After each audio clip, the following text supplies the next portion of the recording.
আসসালামু আলাইকুম এভরিওয়ান, সবাই কেমন আছেন? আশা করছি আল্লাহর রহমতে সবাই ভালো আছেন।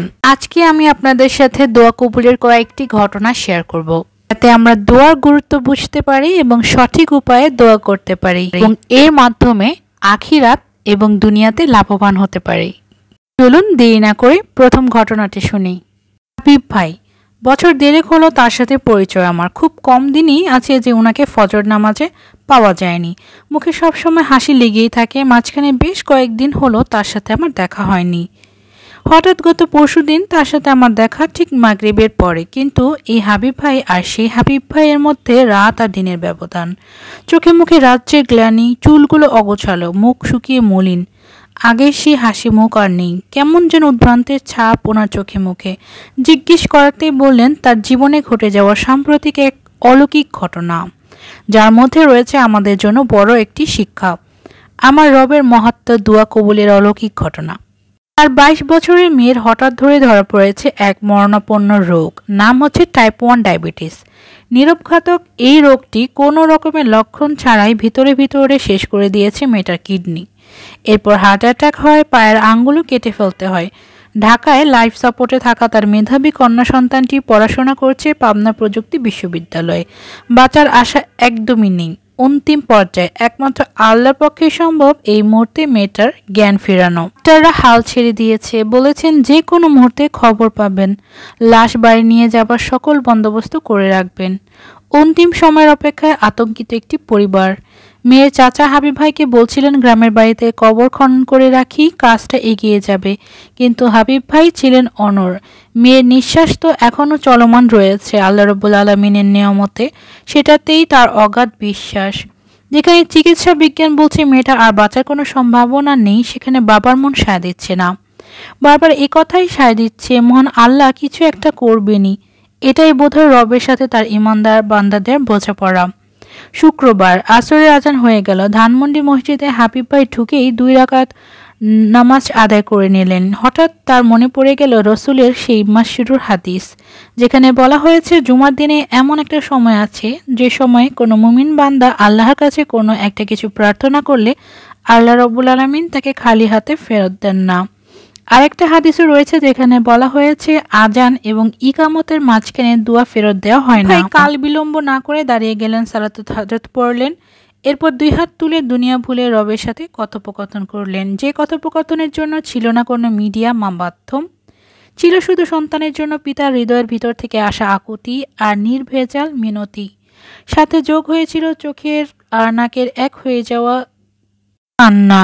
ভাইয়ের ভাষ্য মতে, এত কেঁদেছিলাম ভাই, জীবনে এরকম আর কোনো দিন কাঁদি নাই।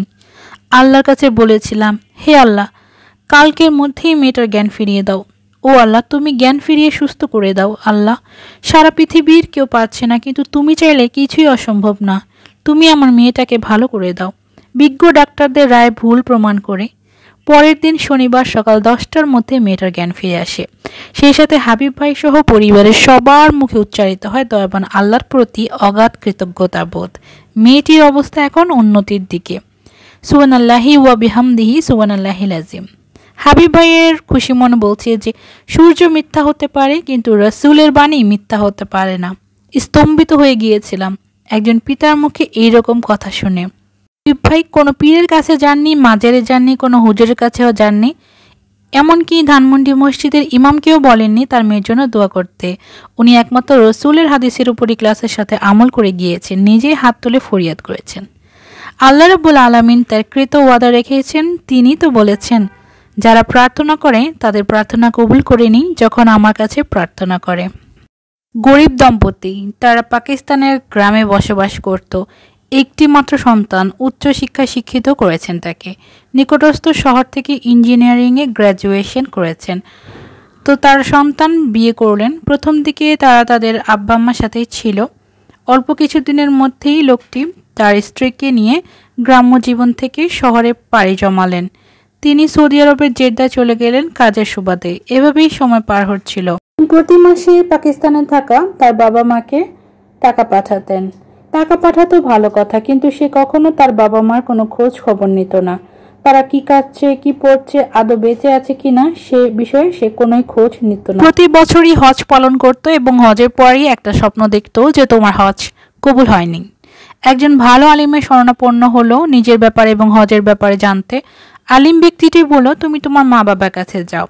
লোকটা সেটাই করলো, মা বাবার খোঁজ নিতে পাকিস্তানে গেল এবং সে তার পুরনো বাড়ির সামনে এসে একটা বালককে জিজ্ঞেস করলো যে অমুক ব্যক্তি কোথায় আছে। তো বাচ্চাটি বলল, এই বাড়িতে এক অন্ধ মহিলা থাকে যার স্বামী কয়েক মাস আগে মারা গিয়েছে। শুনেছি তার একটি ছেলে আছে, বিদেশে থাকে, সে নাকি তাদের কোনো খোঁজ খবর নেয় না। কত বড় কুলাঙ্গা সন্তান। তো যাই হোক, লোকটি নিজের ঘরে ঢুকলো, দেখলো মা বিছানায় বসে কি যেন বিড়বিড় করছে। সে শুনলো তার মা বলছে, ইয়া আল্লাহ, আমার বয়স হয়েছে, আমি চোখেও দেখতে পাই না ঠিক মতন, আমার স্বামীকেও তুমি নিয়ে গিয়েছো, এখন আমি মারা গেলে কি আমাকে কবরে শায়িত করবে? এখানে তো আমার কোনো মাহারামি নেই। এটা বলেই মহিলাটি মারা গেল। ঘটনা কিন্তু এখানে শেষ, যেখানে আল্লাহ রাব্বুল আলামিন একজন মায়ের দোয়া কবুল করেছিলেন তার ছেলেকে তার কোলে ফিরিয়ে দিয়ে। আল্লাহ দোয়া কবুল করেন। অনেক সময় আমাদের কল্পনায় আসে না যে কিভাবে তিনি দোয়া কবুল করবেন। একজন মা দোয়া করছিলেন তার সন্তানকে যেন তিনি ফিরে পান এবং মহান রব্বুল আলামিন সেই দোয়া কবুল করেন।